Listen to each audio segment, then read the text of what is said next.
Salut tout le monde.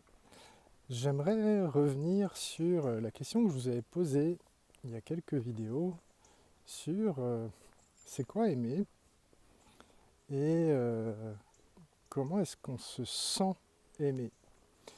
Avec donc une différence sur le fait que une personne A peut aimer une personne B et la personne B peut ne pas se sentir aimée. Et là, je vais prendre un exemple concret, ce sera plus facile. Pour être simple, quand on est enfant, quand l'adulte répond à nos besoins, on se sent aimé. C'est dans le corps, c'est concret. Il y a de l'apaisement, de la détente. On est nourri, soit physiquement ou affectivement. On est dans un état d'équilibre, qu'on appelle l'homéostasie. Ça va, on est bien. Et quand on n'est pas bien, si ça dure, on ne se sent pas aimé. C'est très simple, très concret, très basique.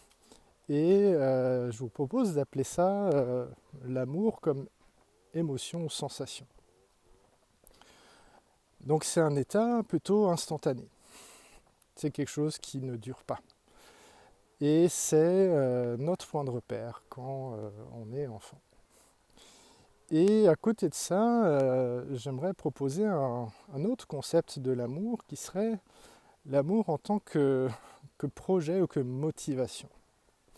C'est l'idée que dans la vie, on ne peut pas toujours être dans cet état d'amour-émotion. On ne se sent pas toujours chaud, dégoulinant de désir, d'amour et de bien-être. C'est ce qu'on aimerait. Mais ça ne dure pas, en fait. Et en plus, il y a un phénomène qui s'appelle l'habituation hédonique. C'est en fait quand je suis dans un certain état d'émotion, de sensation, ça devient petit à petit le point de référence. Donc je vais avoir besoin d'un effet de contraste pour ressentir à nouveau la satiété, le fait que je sois comblé. Donc on ne peut pas rester dans notre maximum, au point où on se sent heureux, on ne peut pas y rester. De toute façon, ça ne dure pas. Ok. Et donc le concept que je propose en parallèle de l'amour-émotion, c'est l'amour comme motivation. Et là, c'est vraiment quelque chose de plus vaste, qui est l'idée de chercher quelles sont les conditions pour nous et notre famille ou notre partenaire ou nos partenaires, quelles sont les conditions qui vont faciliter l'émergence de l'amour-émotion. Donc qu'est-ce que je peux construire, aménager, planter, si je prends la métaphore du jardin, arroser, faire pousser, cultiver, pour que les fruits de ce que je cultive, il y ait beaucoup d'amour, émotion dedans. Et donc, on voit qu'on a besoin de travailler sur les deux plans. L'amour-émotion, ça compte. On ne peut pas être juste dans l'amour-projet, et le projet, c'est quand on sera à la retraite.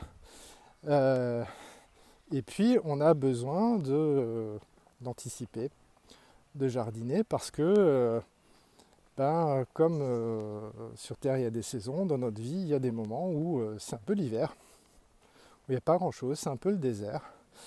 Et malgré tout, on a besoin du coup de continuer à cultiver les choses pour quand les temps seront meilleurs, et d'ailleurs pour que les temps soient meilleurs. C'est-à-dire que ça dépend et des circonstances extérieures et de nos actions, comme dans l'agriculture.